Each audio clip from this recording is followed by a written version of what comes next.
Bem, vamos de notícia. Afinal de contas, o Fluminense viajou lá pra Bolívia e, meu amigo... Ai, dessas novidades e dessas situações que vão acontecendo. O Oriente Petroleiro pode botar time reserva. Pode ser que, na verdade, pode, não deve colocar time reserva no jogo contra o Fluminense. A classificação, meu amigo, é só pra gente ser feito de trouxa mesmo, né? Só pra gente ser feito de trouxa. O Fluminense viajou com o time titular, a gente consegue... Sei lá, a gente vai dizer que tá acreditando, a gente tá acreditando de fato, né? Mas enfim... vamos falar um pouquinho sobre isso, sobre jogadores que viajaram, como eu falei, o Fluminense levou o time titular. Além disso, parcial do Fla-Flu, mais uma, e aí a gente vê a diferença, né, na compra dos ingressos, e uma atualização sobre Michel Araújo. Beleza? Então, roda aí a vinheta.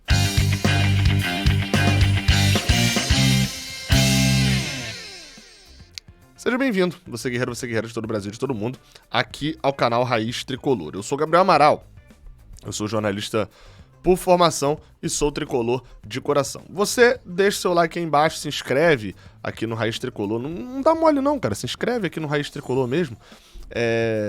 Enfim, vamos falar sobre Fluminense. A gente começa aqui já, na verdade, falando sobre Michel Araújo. O Edgar Maciel de Sá, que é jornalista, né, trabalha na TV Globo, também é do GE, enfim, é tudo ele meio... Enfim, ele apresenta o podcast GE Fluminense. Ele colocou o seguinte tweet. Vou botar aí na tela o tweet do Edgar falando sobre Michel Araújo. Cadê? Tá aí na tela, ó. O tweet é esse daí, ó. Fluminense segue esperando um comunicado oficial do Al-Ahly sobre Michel Araújo. O prazo é até o dia 31 de maio, na próxima terça. O dinheiro da possível venda seria importante para as finanças do clube. Lembrando, cerca de 7 milhões de reais, tá? Gabriel, mas peraí, não são 3 milhões de dólares e tal? Exatamente, o Fluminense tem 50% do jogador, né? Os outros 50%, uma parte é do próprio jogador, uma parte é do Racing. O Fluminense só comprou 50%. Seria ainda um bom dinheiro, 7 milhões de reais. Mas... neste momento, a diretoria prefere o retorno do jogador. Faz algum sentido no caso de Michel Araújo. Tá fazendo um bom ano. Óbvio, é a Liga dos Emirados Árabes, né? Mas enfim, tá rendendo. E o Fluminense saber que vai precisar contratar um jogador para substituir o Luiz Henrique, né? Um jogador que jogue tanto por dentro, mas principalmente jogue pela ponta e que seja canhoto ali, né? Vá substituir o Luiz Henrique. Um jogador mais parecido. E ao invés de ter que, de repente, investir num novo jogador, vale mais a pena, sai mais barato, já ter o próprio Michel Araújo. Depois ele até foi perguntado, né, pro Leonão, o Edgar foi perguntado, e ele falou, eu apostaria na venda porque o Odair gosta dele. Bem, a situação de Michel Araújo é indefinida, como o Vitor Lessa vem informando, muito provavelmente a gente só deve ter uma definição, de fato, mais para perto da data do 31 de maio mesmo, né? Enfim, vamos aguardar. Outra notícia é sobre Fla-Flu, sobre ingressos, na verdade. Foi divulgado pelo portal GE o número de ingressos vendidos na tarde dessa quarta-feira, perdão, lembrando. Na manhã dessa quarta-feira abriu ingresso para venda geral, tanto para tricolores quanto para flamenguistas que não são sócios do Fluminense. E bem, eles foram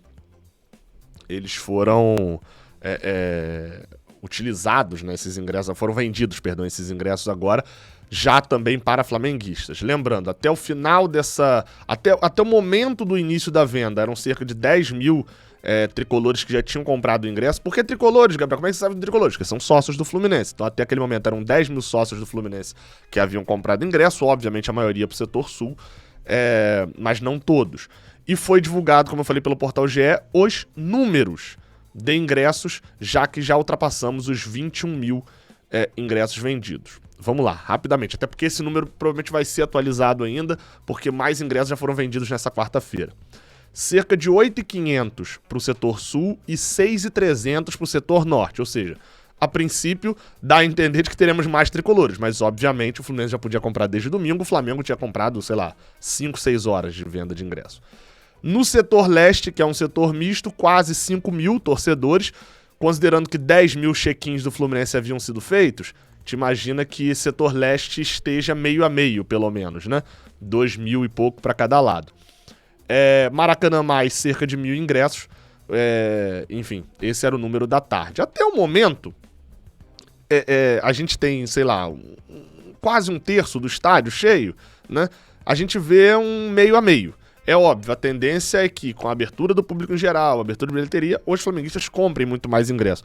Mas acho que só mostra, obviamente, assim, ninguém aqui briga com a verdade, né? De saber que os caras têm muito mais torcedor e tem um público muito maior no estádio. Faltam pelo menos aí mais 9.000, 10.000 ingressos a serem vendidos pro setor sul. E, bem, o que pode mudar? Se perguntar hoje, se acredita que vai estar lotado o setor sul? Eu acho que não. Mas o que pode mudar é a notícia seguinte. Aí, meu amigo, eu não respondo por mim no domingo no jogo no Maracanã, já que... Agora eu liguei a luz vermelha ali atrás. Já que o Fluminense enfrenta o Oriente Petroleiro nesta quinta-feira e viajou com o seu time titular. Vamos lá. A situação... Gabriel, pousei que agora vim de Marte. Pousei que agora não tô sabendo de nada. Resuminho brabo, tá? O Fluminense, para se classificar na Copa Sul-Americana, depende de uma vitória por 6 gols de diferença e um empate entre Júnior e União na outra partida. Ganhar o Oriente Petroleiro por 6 gols de diferença fora de casa e o empate no outro jogo. Gabriel, e se a gente ganhar por 5 gols de diferença? Então a gente tem que fazer pelo menos 6-1 e o outro jogo ser 0-0. Se for 5-0 e o outro jogo 0-0, a gente tá eliminado porque vai empatar em tudo com o Júnior e a gente tem um ranking da Conmebol, que é um dos critérios de empate mais baixo que o do Júnior. Então a gente tem que fazer 6 gols. Se a gente fizer 6 gols, eles não podem fazer nenhum. Se eles fizerem 1 gol, a gente tem que fazer 7. Se eles fizerem 2 gols, a gente tem que fazer 8, entendeu? Mesmo que seja 5 de diferença. Ou seja, a missão é quase... É uma missão impossível, né? A gente tratou no final da semana passada como eliminados.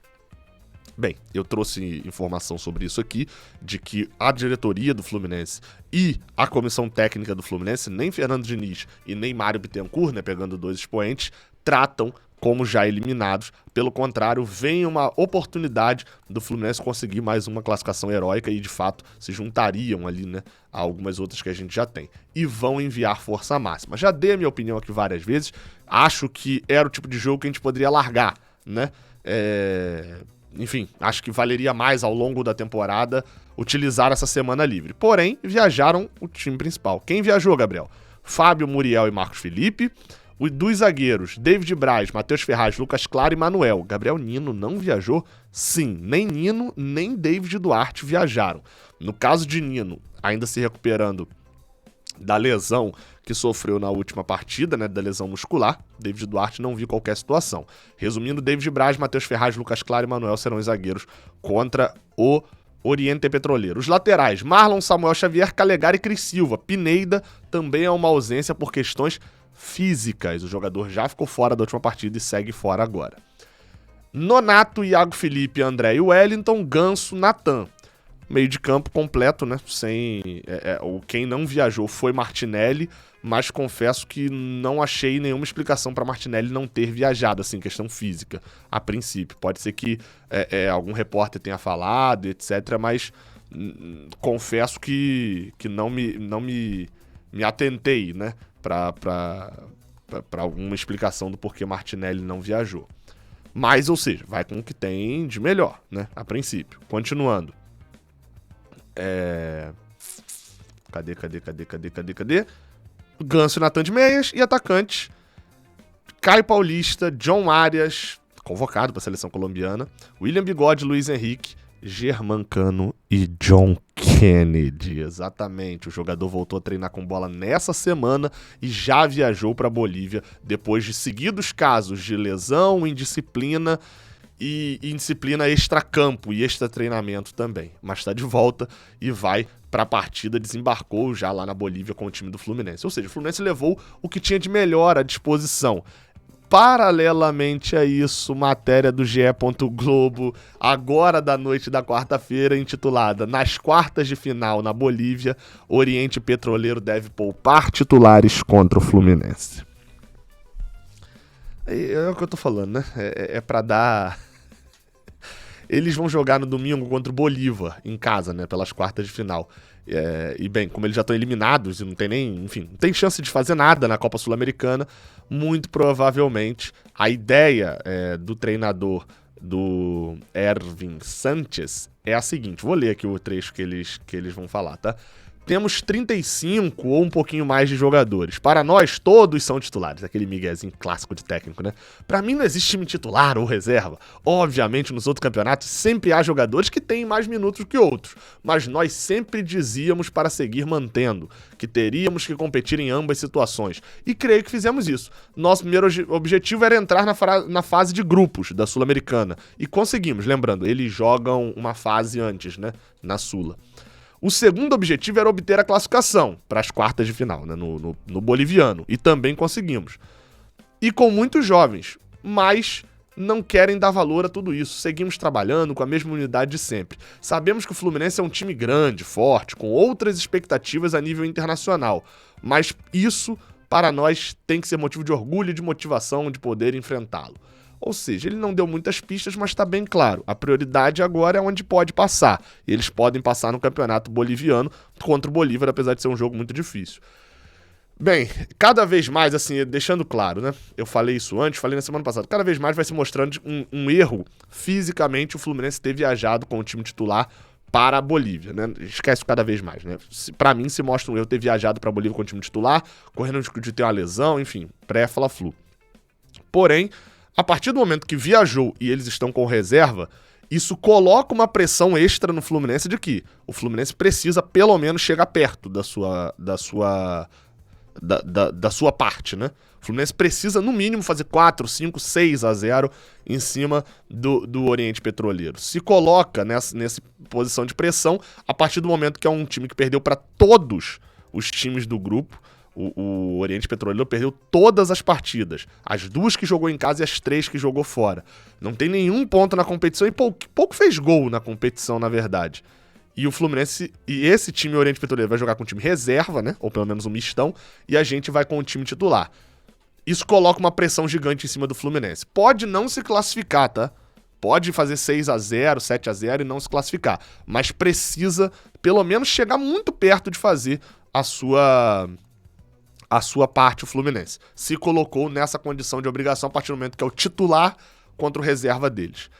Espero eu que classifique, né? É claro, se classificar, o sorteio da Sul-Americana é na sexta-feira, a gente vai acompanhar aqui.